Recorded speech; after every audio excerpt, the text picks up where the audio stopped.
3 बजे की बड़ी खबरों के साथ हाजिर हैं। आप देख रहे हैं टीवी 9 भारतवर्ष। मैं हूं आपके साथ निधि वासंदानी। आइए शो की शुरुआत करते हैं। सबसे पहले अब तक की 25 बड़ी खबरों पर नजर क्विक 25 के जरिए। बिल्किस बानो में सुप्रीम कोर्ट का बड़ा फैसला। राज्य सरकार के दोषियों की सजा में छूट के आदेश को रद्द किया गया। 11 दोषियों को फिर जाना होगा जेल। सुप्रीम कोर्ट ने सभी 11 दोषियों को सरेंडर करने का आदेश दिया। एससी ने 2 हफ्तों में सरेंडर करने को कहा। सुप्रीम कोर्ट के फैसले पर ओवैसी का बयान। बीजेपी ने दोषियों को छोड़ा। गुजरात सरकार के पास अधिकार नहीं था। सरकार बिल्किस से माफी मांगे।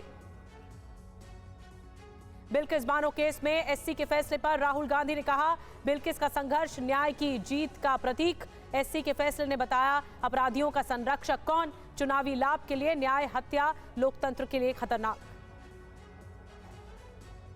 प्रधानमंत्री मोदी पर टिप्पणी करने वाले मंत्रियों पर मालदीव सरकार का एक्शन। मालदीव सरकार ने मरियम शियोना माल्शा और हसन जेहान को किया सस्पेंड। मालदीव के उच्चायुक्त इब्राहिम शाहिब विदेश मंत्रालय पहुंचे। आपत्तिजनक टिप्पणियों के मामले में समन के बाद मालदीव हाई कमिश्नर विदेश मंत्रालय पहुंचे। ईज माई ट्रिप एजेंसी ने मालदीव के सभी फ्लाइट्स की बुकिंग रद्द कर दी है। मालदीव के मंत्रियों के प्रधानमंत्री पर कमेंट के बाद एजेंसी ने लिया फैसला। बीजेपी की बड़ी बैठक 10 जनवरी को अयोध्या में। पार्टी के संगठन महामंत्री बीएल संतोष करेंगे बैठक। बैठक में 22 जनवरी के बाद अगले 50 दिनों तक 50,000 लोगों के दर्शन कराने की योजना पर होगी चर्चा। उमा भारती ने प्राण प्रतिष्ठा के पहले राम जन्मभूमि आंदोलन को किया याद। कहा, मंदिर निर्माण का श्रेय सबसे पहले और सबसे ज्यादा कार सेवकों को जाता है। कर्नाटक में बेलूर के उडुपी के गलियों में घूम घूम कर किया गया राम भजन। रंगोली और आरती करते नजर आए गांव के लोग। राम मंदिर के लिए जलेसर से 2400 किलो का घंटा रवाना। रथ की आरती उतारकर पुष्प वर्षा की गई। मायावती ने यूपी सरकार से मांगी सुरक्षा। पार्टी दफ्तर बदलने की मांग। गेस्ट हाउस कांड का भी किया जिक्र। मायावती के आरोप पर अखिलेश यादव का जवाब, हमने कुछ लोगों का पोस्ट पढ़ना ही छोड़ दिया है। मायावती की सुरक्षा पर यूपी के डिप्टी सीएम ने कहा कि मायावती की सुरक्षा के लिए प्रतिबद्ध। समाजवादी पार्टी गुंडों की पार्टी है। गृह मंत्री अमित शाह का जम्मू दौरा रद्द। खराब मौसम की वजह से कल जम्मू नहीं जाएंगे अमित शाह। हरियाणा में ईडी ने आईएनएलडी के पूर्व विधायक दिलबाग सिंह को गिरफ्तार किया। दिलबाग सिंह का करीबी कुलविंदर सिंह भी गिरफ्तार। अवैध खनन और अवैध हथियार रखने पर गिरफ्तारी। पशुपति पारस का बयान, 26 जनवरी के बाद एनडीए में सीट शेयरिंग पर चर्चा। हमें हमारी मौजूदा 5 सीटें मिले। चिराग पासवान एनडीए गठबंधन का हिस्सा नहीं। चिराग पासवान लालू तेजस्वी के संपर्क में है।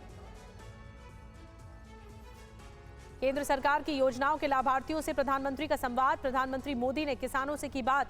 कहा, मोदी की गारंटी की गाड़ी हर जगह पहुंची है। देश दुनिया में मोदी की गारंटी की चर्चा है। बीजेपी नेता अमित मालवीय के खिलाफ टीएमसी ने दर्ज कराई एफआईआर। पश्चिम बंगाल की मुख्यमंत्री ममता बनर्जी के खिलाफ सोशल मीडिया पर की थी पोस्ट। अमित मालवीय का ममता सरकार पर हमला। कहा, शाहजहां शेख और उसके लोग 48 घंटे बाद भी पुलिस की गिरफ्त से बाहर। पश्चिम बंगाल की गृह मंत्री ममता बनर्जी मामले में नजर बनाकर रखे हुए हैं। राजस्थान में बीजेपी को लगा झटका। श्रीकरणपुर विधानसभा सीट कांग्रेस ने जीती। रुपिंदर सिंह ने बीजेपी के सुरेंद्र पाल को हराया। गहलोत ने कहा, हमारी ताकत कम नहीं हुई है। आप और कांग्रेस के साथ गठबंधन पर मुकुल वासनिक के घर बैठक पर बोले वासनिक, आम आदमी पार्टी के साथ अच्छे माहौल में बातचीत हुई है। आप पार्टी इंडिया गठबंधन का अटूट हिस्सा, जल्द फैसला लेंगे। आईएसआईएस के एक आतंकी शाहनवाज का बड़ा खुलासा। गुजरात का था आतंकियों के गुजरात निशाने पर था आतंकियों के। गुजरात में सीरियल बम ब्लास्ट का था प्लान। यूपी के महोबा में ताबड़तोड़ फायरिंग से दहशत। फायरिंग करते युवकों का वीडियो आया सामने। कई राउंड फायरिंग से इलाके में हड़कंप। 2 पक्षों में विवाद के चलते फायरिंग। सलमान खान के फार्म हाउस में जबरन घुसने की कोशिश हुई। 2 लोगों ने पनवेल फार्म हाउस में घुसने की कोशिश की। युवक के पास बरामद आधार कार्ड फर्जी निकला। तो सलमान खान के खिलाफ साजिश का आखिर सूत्रधार कौन है? सलमान खान की सुरक्षा को लेकर जो चूक का मामला सामने आया है, इसी से जुड़ी आपको बड़ी खबर बताने जा रहे हैं कि आखिर ये साजिश किसके जरिए रची गई और क्या है मंशा आरोपियों की, ये हम बताने की कोशिश करेंगे। और इस वक्त की बड़ी खबर ये है कि 2 लोगों ने पनवेल फार्म हाउस में घुसने की कोशिश की। युवक के पास से जो आधार कार्ड बरामद हुआ है वो फर्जी है, फर्जी निकला है ये आधार कार्ड। पंजाब राजस्थान के हो सकते हैं युवक, पुलिस जांच कर रही है। गिरफ्तार आरोपियों से मुंबई में पूछताछ की जा रही है। युवकों के पहचान को लेकर पूछताछ जारी है। घटना के समय सलमान खान फार्म हाउस में नहीं थे। आरोपियों से कोई हथियार नहीं मिला है। फार्म हाउस में घुसने की मंशा को लेकर पूछताछ हो। यही 2 आरोपी हैं जो इस वक्त टीवी स्क्रीन पर आप देख रहे हैं। यही जबरदस्ती घुसने की कोशिश कर रहे थे और फिर धर दबोचा गया। दोनों इस वक्त पुलिस की गिरफ्त में हैं। सलमान खान का ये फार्म हाउस है पनवेल में। इसी फार्म हाउस में घुसने की कोशिश की, लेकिन जब पता लगाया गया, आधार कार्ड लिया गया तो आधार कार्ड फर्जी निकला दोनों का। अब पुलिस जांच कर रही है कि किस मंशा के तहत सलमान खान के फार्म हाउस में घुसने की कोशिश की थी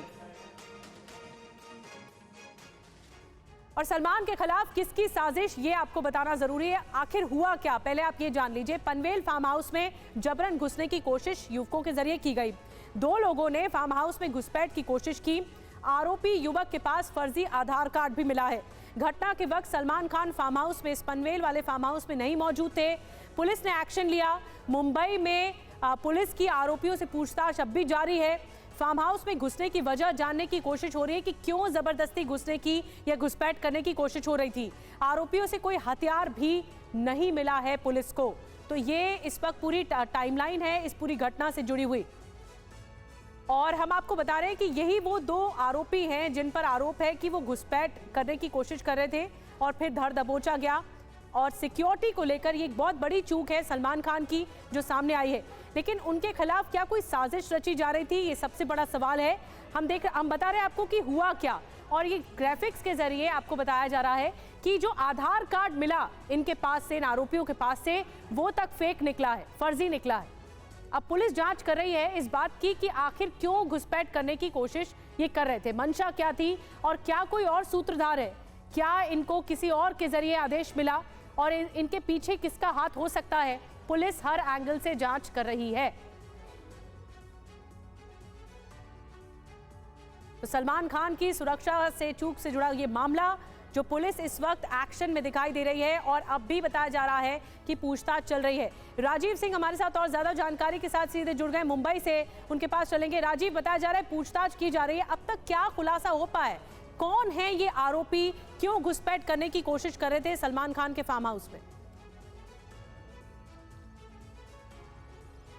देखिए, ताजा जानकारी जो निकलकर सामने आई है उसके मुताबिक पहले ये दोनों आरोपी जो मूलतः पंजाब और राजस्थान के रहने वाले हैं, ये लोग तार काटकर फार्म हाउस का उसके अंदर वहां से प्रवेश करना चाहते थे, लेकिन बेहद कटीले तार थे तो वहां से कामयाब नहीं हुए। उसके बाद में दूसरे रास्ते से इंटर करने की कोशिश कर रहे थे। तब उसके बाद सुरक्षा कर्मियों ने इन्हें पकड़ा, रोका, पूछताछ की तो उन्होंने एक शख्स ने अपना नाम विनोद बताया था, जो कि बाद में गलत निकला। और उसके बाद जब इनके डॉक्यूमेंट्स चेक किए गए तो डॉक्यूमेंट में कुछ अलग नाम था, बता कुछ और रहे थे। उसके बाद पुलिस को बुलाया गया तो पुलिस की इन्वेस्टिगेशन में जो उनके पास दस्तावेज मिले हैं वो भी फर्जी मिले। अब यहाँ पर ये जानकारी निकलकर सामने आ रही है कि दरअसल ये लोग जो हैं आए जिस मकसद से आए थे, जो बता रहे हैं कि सिर्फ फैन थे, पुलिस इस बात पर बिल्कुल यकीन नहीं कर रही है, क्योंकि इसके पहले भी सलमान खान को जब धमकी मिलती रही है तो धमकी देने वालों की जो पृष्ठभूमि रही है वो राजस्थान और पंजाब से ही ताल्लुक रखती है। इसलिए पुलिस इस पूरे मामले को बेहद गंभीरता से ले रही है। सबसे बड़ी बात यह है कि ये तार को काटकर उसके अंदर प्रवेश करना चाहते थे जहां कामयाब नहीं हुए थे। ये मुख्य मुद्दा है कि आखिर फैन थे तो मुख्य गेट से जाते, वहां से इंटर करने की कोशिश करते, लेकिन वहां से नहीं गए। उसके बाद सुरक्षा कर्मियों ने उन्हें देखा, उसके बाद इन्हें रोका, फिर पुलिस को बुलाया, फिर गिरफ्तारी हुई। अब सबसे बड़ी बात यह है कि इनके डॉक्यूमेंट भी फर्जी पाए गए हैं, इसलिए इस पूरे मामले को पुलिस बेहद संजीदगी से इन्वेस्टिगेट कर रही है कि आखिर पूरा का पूरा मामला है क्या और इनकी पृष्ठभूमि क्या है। राजस्थान और पंजाब पुलिस से भी इनके बारे में और अधिक जानकारी जुटाई जा रही है। जो आरोपी हैं उनकी पृष्ठभूमि के बारे में पता लगाया जा रहा है और राजस्थान और पंजाब से भी तार जुड़े हो सकते हैं, क्योंकि पहले भी सलमान खान को धमकी भरे कॉल्स आए हैं और इसी के तहत, इसी पृष्ठभूमि के तहत पुलिस पड़ताल कर रही है। ये आंच राजस्थान और पंजाब तक भी जा सकती है, जैसे कि राजीव जानकारी दे रहे हैं। बहुत बहुत धन्यवाद राजीव ये बताने के लिए। और अभी भी पूछताछ जारी है, आगे भी आपसे अपडेट लेंगे इस मामले में। इस वक्त हम रामलला के गेट नंबर 3 पे खड़े हैं और भगवान का जो श्री ध्वज दंड है वो लाया गया है और ये अहमदाबाद से लाया गया है। अहमदाबाद के गोता से अयोध्या लाया गया है यह ध्वज दंड। और कैसा है ध्वज दंड ये आपको तस्वीरों में देख रहे होंगे। ये जब भगवान की मूर्ति बन के तैयार, भगवान का मंदिर बन के तैयार हो जाएगा, श्री राम मंदिर, इस मंदिर के ऊपर ये ध्वज दंड जो है वो लगाया जाएगा और इस रामलला के पूरे मंदिर के ऊपर इसको प्रतिष्ठापित किया जाएगा। लंबाई चौड़ाई ऊंचाई की बात करें तो इसको काफ़ी इसको बड़े तरीके से बनाया गया है। सर एक बात बताएं, जो ये ध्वज दंड जो है इसकी बात करें, आइए मैं तस्वीरों में दिखाना चाहता हूं कि किस तरीके से इसको गुजरात से लाया गया है और यहाँ श्री अंबिका इंजीनियर्स वर्क्स गुजरात उसने इसको बनाया है और बना के इसको यहाँ पे प्रतिष्ठापित करने की तैयारी है। ये TV9 भारतवर्ष खास तस्वीर आपको दिखा रहा है और इन तस्वीरों में यह बता रहा है कि कैसे बनेगा, किस तरीके से बनेगा। बड़े भाई एक बात बता, कैसे बनेगा, क्या है, कैसे लगेगा ये शिखर पे चलेगा ध्वज दंड। हाँ। शिखर पे चलेगा, बराबर है गाड़ी। कितना बड़ा है ये, कितना ऊंचा है? ये 40 फीट लंबा है। ये 40 फीट लंबा है। 44 फीट लंबा है। और ये वो मेन राम जी मंदिर का है और दूसरे छोटे छोटे 20 फीट के है 6 नंग, वो छोटे छोटे दूसरे मंदिर के लिए है। TV9 भारतवर्ष आपको वो तस्वीर दिखा रहा है जब ये अब मंदिर परिसर में जा रहा है और एक तरीके से लगकर तैयार होने जा रहा है।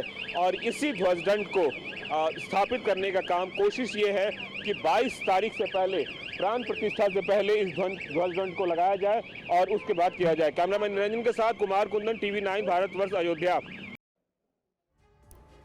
और अयोध्या में बन रहे बड़े बड़े पूजा स्थल भी सरयू के तट पर तैयार हो रहे हैं। भव्य पूजा स्थल अयोध्या पहुंच रहे साधुओं के लिए बड़ी तैयारी की गई है। नेपाल से 21,000 श्रद्धालु और साधु संत आ रहे हैं। हवन के लिए बनाए जा रहे हैं 100 कुंड। सबके रहने की व्यवस्था भी की जा रही है। साधुओं के लिए बड़ी तैयारी की जा रही है। नेपाल से आ रहे हैं 21,000 श्रद्धालु और साधु संत, उनके रहने की भी व्यवस्था की जा रही है और हवन के लिए 100 कुंड बनाए जा रहे हैं। और राम जन्मभूमि तीर्थ क्षेत्र के महासचिव चंपत राय ने कैलिफोर्निया के भक्तों से दान में मिली एम्बुलेंस को हरी झंडी दिखाकर रवाना किया है। ये देखिए तस्वीरें आपको दिखा रहे हैं चंपत राय रवाना करते हुए इस एम्बुलेंस को, जो कि भक्तों से दान में मिली है। एम्बुलेंस भक्तों की तरफ से दुनिया भर में लगातार मदद सामने आई और अयोध्या में ये जो अलग और ख़ास तस्वीरें हैं वो आप तक पहुंचा रहे हैं। और इस बीच आपको ये भी बता दें कि रामलला को समर्पित होगा मेवाड़ का जल कलश। महाराणा प्रताप की भूमि से पहुंचा जल कलश, अयोध्या पहुंचा है मेवाड़ से जल कलश। ये देखिए जल कलश की तस्वीरें आपकी टीवी स्क्रीन पर। महाराणा प्रताप की भूमि से ये जल कलश पहुंचा है।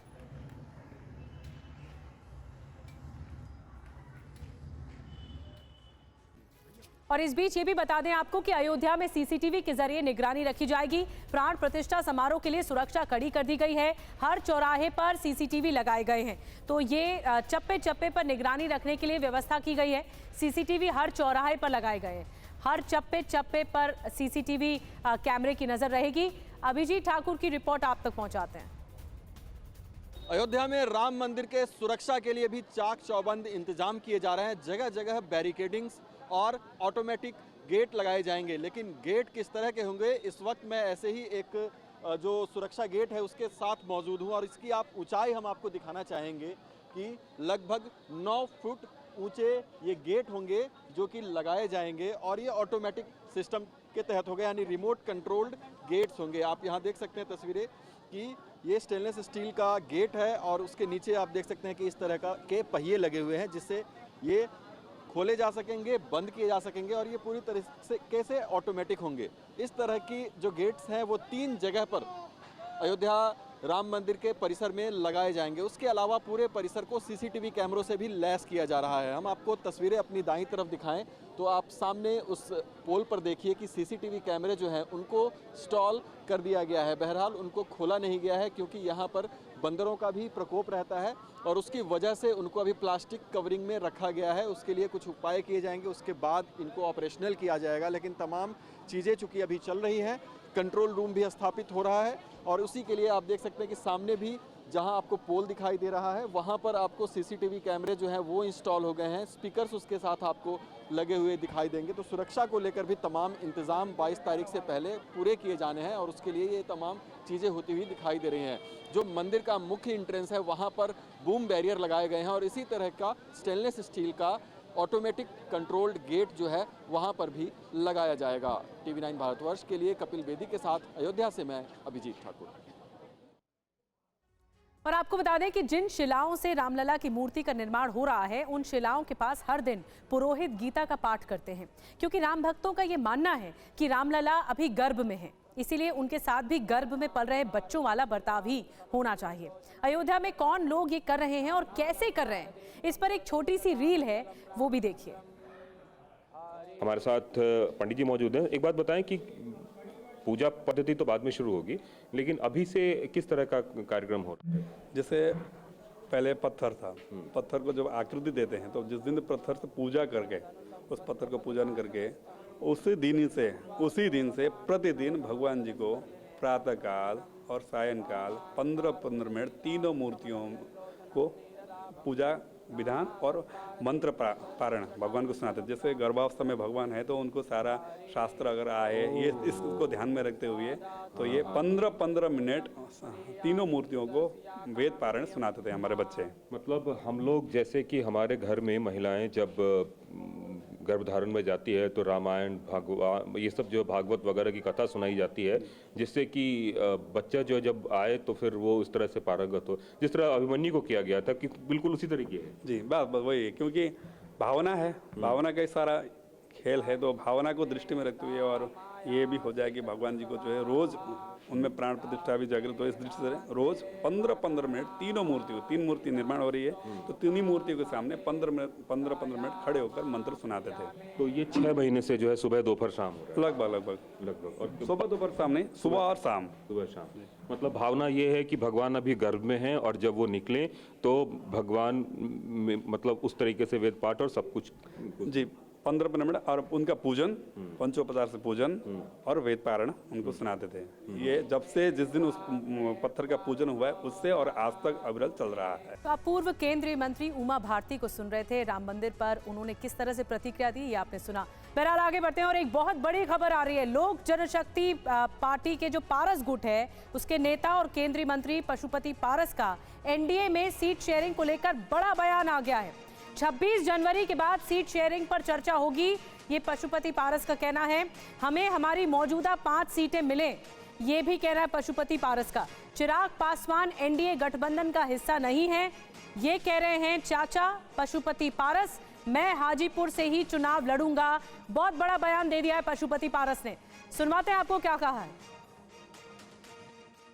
केंद्रीय मंत्री और राष्ट्रीय लोक जनशक्ति पार्टी के राष्ट्रीय अध्यक्ष पशुपति कुमार पारस हमारे साथ हैं। सर, एक तरफ जो विपक्षी गठबंधन है वो बिहार में सीटों के बंटवारे को लेकर चर्चा शुरू हो गई है, एनडीए गठबंधन में सीट शेयरिंग को लेकर कब बातचीत शुरू होगी? 26 जनवरी के बाद हम लोगों की बैठक होगी और देखिए भाजपा बड़ी पार्टी है और हम लोग जब बैठेंगे बैठ करके सीट एनडीए गठबंधन में सीट शेयरिंग में कोई प्रॉब्लम नहीं है। तो कितनी सीटें आपको चाहिए आपकी पार्टी को? तो जब बैठक होगी, बैठक में जब तय होगा उसके हिसाब से हम लोग मांगेंगे। 5 सीटें पिछली बार आपके पास थी। हाँ, 5 सांसद हम लोग हैं, थी नहीं, आज भी हम लोग 5 सांसद सीटिंग हैं और मेरा आग्रह होगा एनडीए के जो बड़े नेता हैं उनसे मेरा आग्रह होगा कि हमारा सीट जितना है उतना सीट हमको मिले। और चिराग पासवान की फिर इस पूरे गठबंधन में क्या भूमिका होगी? वो भी एनडीए का पार्ट है। चिराग पासवान जी एनडीए के गठबंधन के पार्ट कहाँ हैं जी? आप लोग कैसे मानते हैं कि एनडीए गठबंधन के पार्ट है? किसी एनडीए गठबंधन के बैठक में तो उनको नहीं बुलाया जाता है। तो आप ये कहना चाहते हैं कि वो उधर भी संपर्क में हैं? 100% हैं, उसमें कहाँ कोई फर्क नहीं है। जिधर हिसाब किताब बैठ जाएगा उधर चले जाएगा। आप किस सीट से चुनाव लड़ेंगे?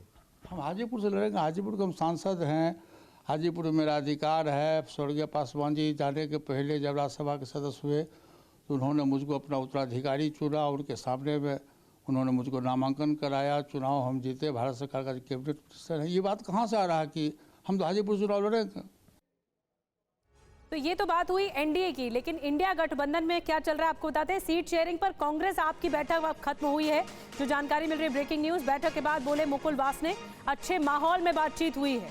इंडिया का अटूट हिस्सा है आम आदमी पार्टी, ये वासनिक का कहना है। सीट समझौते पर फैसला जल्द सामने आएगा। देखिए, बहुत अच्छी बैठक रही।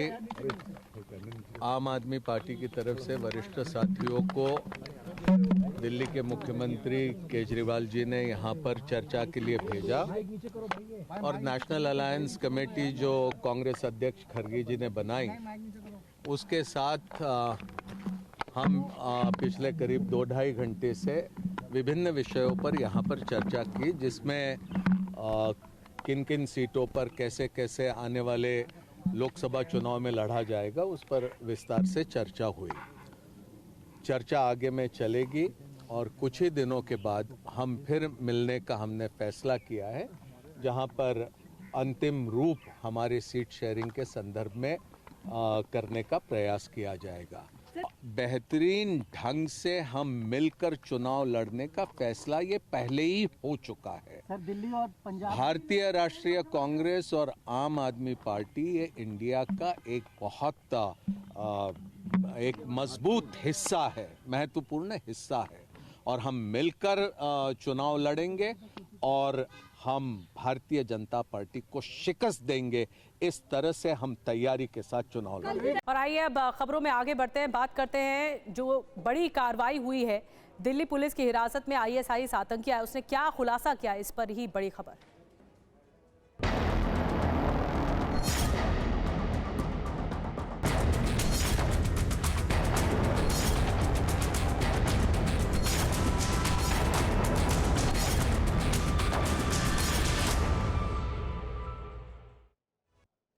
तो एक जो आतंकी इस वक्त शिकंजे में फंसा है, वो बड़े बड़े खुलासे कर रहा है कि उसको वो किस कौन कौन टारगेट पर था, कौन कौन से राज्य टारगेट पर थे। दिल्ली पुलिस की हिरासत में आईएसआईएस का आतंकी है और इसने कई राज उगले हैं।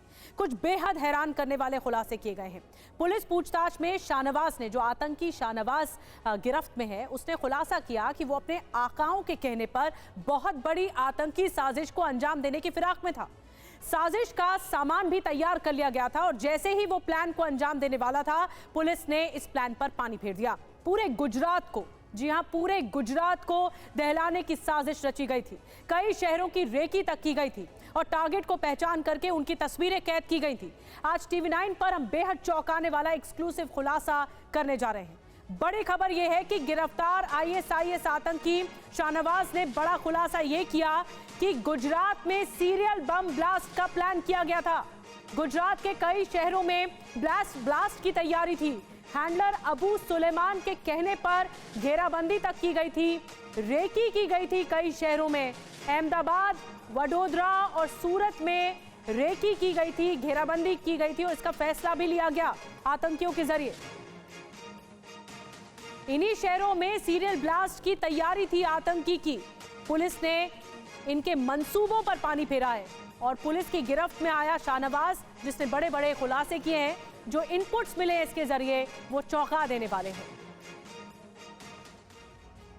और गोधरा दंगों का बदला लेने की साजिश भी थी, ये भी आतंकी शाहनवाज ने खुलासा किया। गांधीनगर में आरएसएस वीएचपी कार्यालय इनके टारगेट पर थे। वडोदरा में जिला कोर्ट, सिविल कोर्ट स्टेशन की रेकी तक की गई। सूरत में हीरा बाजार की रेकी की गई। सूरत जिला अदालत की भी रेकी की गई। गलती से सूरत में यहूदी केंद्र की भी फोटोग्राफी की गई थी जब रेकी कर रहे थे ये आतंकी। अब इसके साथ कौन कौन रहा, इसके कौन साथी रहे, पुलिस इसकी छानबीन कर रही है। इसका खुलासा जल्द हो सकेगा। लेकिन जो शाहनवाज ने खुलासा किया वो बहुत चौंकाने वाला है। वो बताता है कि इनके टारगेट पर गुजरात के कई शहर थे, जिसमें वडोदरा भी था, सूरत का हीरा बाजार भी था, जो सबसे बड़ा बाजार माना जाता है।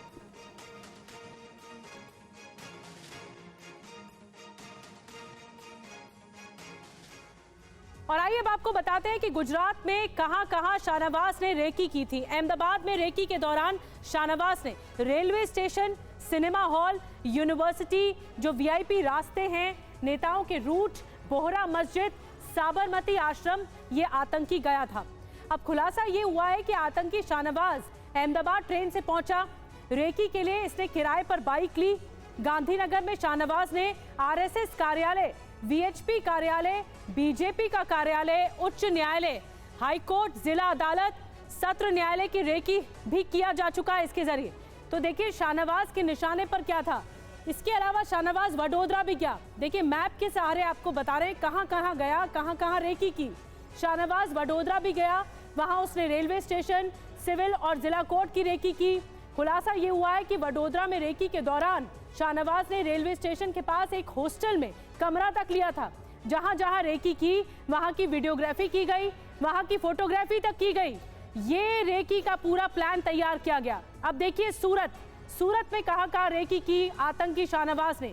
हीरा बाजार में, जिला अदालत में, इस्कॉन मंदिर में ये गया था और वहां फोटोग्राफी की गई, वीडियोग्राफी की गई। खुलासा ये भी हुआ है कि सूरत से ट्रेन से मुंबई लौटा और वहां से पुणे गए।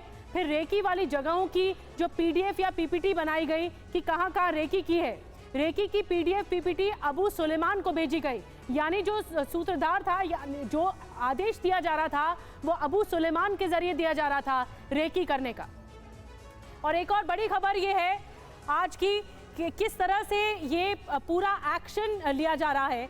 एक बड़ी खबर और हम आपको बता रहे हैं कि जो आतंकी गिरफ्त में आया है उसने जो प्लान तैयार किया वो उसका खुलासा किया गया। खुलासा ये किया गया कि अहमदाबाद से ट्रेन में ये पहुंचा था। अब इसके साथी कौन कौन है इसका पता लगाने की कोशिश की जा रही है।